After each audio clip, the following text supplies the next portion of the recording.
Science के हिसाब से हमारे शरीर में टोटल 5 सेंस ऑर्गन्स है, लेकिन स्पिरिचुअलिटी के हिसाब से हमारे शरीर में 5 नहीं बल्कि टोटल 10 सेंस ऑर्गन्स है, जिनमें से 5 ऑर्गन्स हमें इस दुनिया को समझने में और देखने में मदद करते हैं और बाकी के 5 ऑर्गन्स हमें एक्शंस लेने में मदद करते हैं। संस्कृत में इन सारे सेंस ऑर्गन्स को इंद्रियस कहा जाता है, जिसका मतलब है एजेंट्स ऑफ इंद्र, क्योंकि हमारे ये ऑर्गन्स बहुत सिमिलर है हमारे डेमिगॉड्स से, और हमारा माइंड जो इन सारे ऑर्गन्स को कंट्रोल करता है वो सिमिलर है इंद्र के, जिनको स्वर्ग का राजा भी माना जाता है। इंसान का शरीर एक बहुत ही लिमिटेड ऑब्जेक्ट है। हम अपने हाथ और पैरों से कहीं जा तो सकते हैं, लेकिन ये एक बहुत ही लिमिटेड फैसिलिटी है। वही दूसरी तरफ हमारे पास आंखें हैं, जिसके सहारे हम हजारों लाखों लाइट ईयर्स दूर प्लैनेट्स और गैलेक्सीज को देख सकते हैं। हम अपने कानों से बहुत दूर हुआ एक्सप्लोजन को सुन सकते हैं। लेकिन हमारे शरीर में टोटल जितने भी सेंस ऑर्गन्स हैं, ये काफी नहीं है इस दुनिया को समझने के लिए, क्योंकि ये 10 सेंस ऑर्गन्स एक घर में 10 खिड़कियां के बराबर है। हम रोज इन्हीं 10 सेंस ऑर्गन्स से इस दुनिया को देखते हैं और सोचते हैं कि यही सब कुछ है,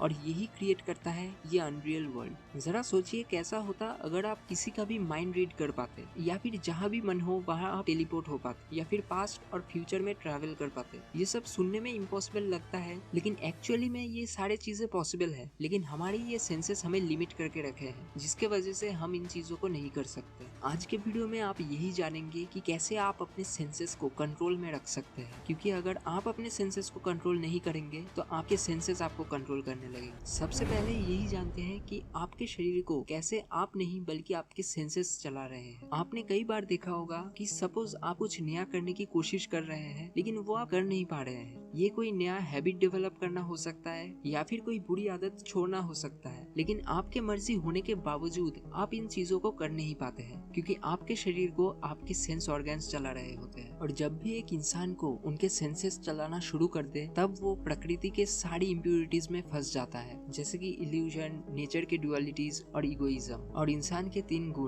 सत्व, रजस और तमस, आप में कितना सत्व, रजस और तमस गुण है, यही डिसाइड करता है कि आप कैसे इंसान बनोगे। और अगर आपको आपके सेंसेस कंट्रोल करते हैं, इसका मतलब आप कैसे इंसान बनोगे वो भी डिपेंड करता है आपके सेंस ऑर्गन्स। अब दिक्कत सिर्फ ये नहीं है कि आपके सेंसेस आपके गुणों को कंट्रोल करता है, जिसके वजह से आप एक अच्छा या बुरा इंसान बनेंगे। असली दिक्कत ये है कि हमारे ये सेंसेस जिंदगी भर जितने भी अच्छे या बुरे काम करेंगे, उसका इफेक्ट हमारे अगले जन्मों पे भी पड़ेगा, और यही चीज हमें कैद कर देगा इस जन्म और मृत्यु के चक्र में, जिससे आप तब तक बाहर नहीं आ पाएंगे जब तक आपके बुरे काम और अच्छे काम जीरो पे ना आ जाए। हमारे सेंस ऑर्गन से हम इस दुनिया को जितना जान सकते हैं, उससे हमें लगता है कि मरने के बाद सब कुछ खत्म हो जाएगा, जो कि सच्चाई नहीं है। अभी तक मैंने सिर्फ यही कहा कि हमारे सेंस ऑर्गन्स एक हद तक ही रिलायबल है, लेकिन अगर आपको बियॉन्ड जानना है, सच्चाई जाननी है हमारे एग्जिस्टेंस की, तब आप सिर्फ 10 सेंस ऑर्गन्स पे भी रिलाई नहीं कर सकते हैं, क्योंकि ये 10 सेंस ऑर्गन्स इस पूरे यूनिवर्स का सिर्फ एक छोटा सा फ्रैक्शन ही दिखा सकता है। और साइंटिस्ट भी ये मानते हैं कि ये दुनिया असल में ऐसी है ही नहीं जैसा ये दिखता है। जरा याद कीजिए, एक वक्त ऐसा था जब हमें स्पेस और ग्रेविटी के बारे में इतना नॉलेज नहीं था। तब हम सोचते थे कि धरती गोल नहीं बल्कि फ्लैट है, क्योंकि तब हमारे लिए यही ज्यादा लॉजिकल था। लेकिन आज सभी को सच्चाई पता है, और ना जाने आज भी ऐसे कितने सारे रहस्य हैं जिनके बारे में हम सोच भी नहीं सकते। हमारे ये सेंस ऑर्गन्स ही रिस्पॉन्सिबल है हमारे डिजायर्स के लिए, और जब भी ये डिजायर्स पूरी नहीं होती, तब हमें या तो गुस्सा आता है या फिर बुरा लगता है, और इन्हीं चीजों से हमारा माइंड कंफ्यूज्ड हो जाता है,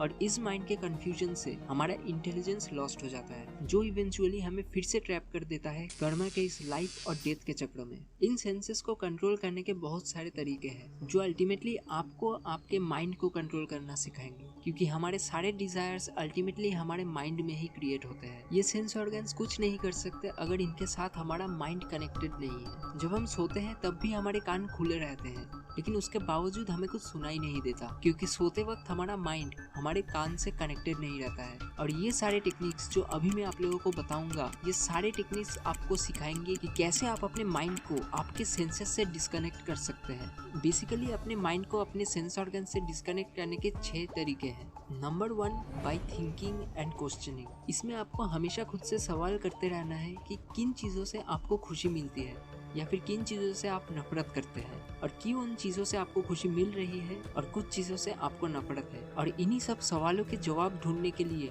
आपको तरह तरह के रिलीजियस स्क्रिप्चर्स पढ़ने होंगे, और वही से आपको पता चलेगा कि आप कैसे अपने दिमाग को कंट्रोल कर सकते हैं। Number 2, will power. इससे आप दुनिया में किसी भी चीज को बहुत ही आसानी से पार कर सकते हैं। अगर आप में ये विश्वास है कि आप जो कर रहे हैं वो सही है, देन आप अपने विल पावर से उस चीज को आसानी से कर सकते हैं। लेकिन ये एक ऐसी चीज है जो हर किसी के बस का नहीं है, क्योंकि एक लंबे समय तक अपनी विल पावर को मेंटेन रखना बहुत मुश्किल है। नंबर 3, त्याग और वैराग्य। इसमें आपको आपके मेंटल स्टेबिलिटी के लिए उन सारे चीजों को छोड़ने पड़ेंगे जो आपको पसंद है, और एक वक्त के बाद आपके जितने भी डिजायर्स थे वो ऑटोमेटिकली खत्म हो जाएंगे। नंबर 4, प्रत्याहार। इसमें आप कॉन्शियसली ये ट्राई करते हो कि आप अपने माइंड को किसी भी सेंस ऑर्गन से कनेक्ट या डिस्कनेक्ट कर पाए, और बहुत प्रैक्टिस के बाद एक वक्त ऐसा आता है जब आप सच में ऐसा कर पाते हैं। तो यही था आज का वीडियो कि कैसे हमारे सेंसेस के लिमिटेशंस की वजह से हम इस दुनिया की सच्चाई को नहीं जान पाते हैं, और हमारा माइंड सिर्फ वही दिखाता है जो हम देखना चाहते हैं, ना कि जो असल में रियलिटी है। अगर आपको वीडियो अच्छा लगा तो आप इसे लाइक और शेयर कर सकते हैं, और ऐसे ही वीडियोस और देखने के लिए आप इस चैनल को सब्सक्राइब कर सकते हैं।